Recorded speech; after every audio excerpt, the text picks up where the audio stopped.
एक छोटे से गांव में दो भाई रहते थे। बड़े भाई का नाम हसन था और उसकी उम्र 25 साल थी।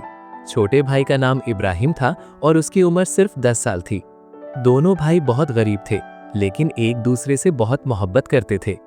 हसन मजदूरी करके घर का खर्च चलाता था और हमेशा अपने छोटे भाई की हिफाजत करता था। इब्राहिम अपने भाई को बहुत मानता था। वो अक्सर कहता था, भाईजान आप मेरे हीरो हैं। हसन मुस्कुराकर उसके सर पर हाथ फेरता और कहता, जब तक मैं जिंदा हूं कोई तुम्हें नुकसान नहीं पहुंचा सकता। इसी गांव के करीब एक खतरनाक आदमी रहता था जिसका नाम शेर खान था।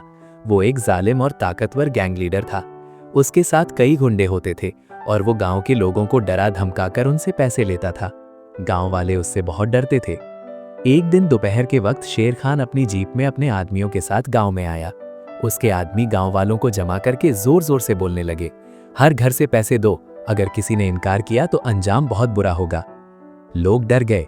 किसी में हिम्मत नहीं थी कि शेर खान के सामने खड़ा हो सके। इसी वक्त इब्राहिम बाजार से कुछ सामान लेकर वापस आ रहा था। जैसे ही वो गांव के दरमियान पहुंचा, शेर खान के दो आदमियों ने उसे रोक लिया। एक आदमी ने उसे पकड़कर कहा, यह हसन का छोटा भाई है।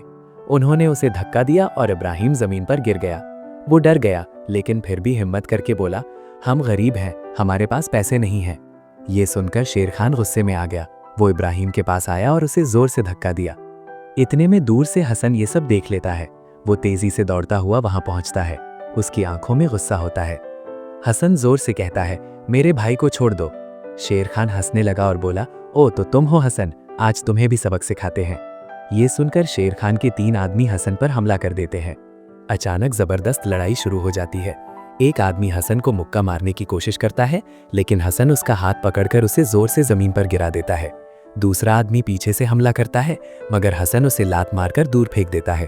तीसरा आदमी दौड़कर आता है, मगर हसन उसे पकड़कर दीवार से टकरा देता है। अब सिर्फ हसन और शेर खान आमने सामने खड़े होते हैं। शेर खान गुस्से से कहता है, तुमने मेरे आदमियों को मारा, अब तुम्हारी बारी है। शेर खान लड़खड़ा जाता है। फिर हसन एक और ताकतवर मुक्का मारता है और शेर खान जमीन पर गिर जाता है। चंद लम्हों के लिए खामोशी छा जाती है। फिर गांव वाले खुशी से तालियां बजाने लगते हैं। सब लोग हसन की बहादुरी की तारीफ करते हैं। इब्राहिम दौड़कर हसन के पास आता है और उसे जोर से गले लगा लेता है। इब्राहिम खुशी से कहता है, भाईजान आप वाकई मेरे हीरो हैं।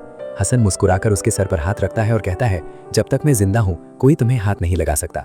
इस दिन के बाद शेर खान और उसके आदमी कभी गांव में वापस नहीं आए। गांव में अमन हो गया और लोग सुकून से रहने लगे।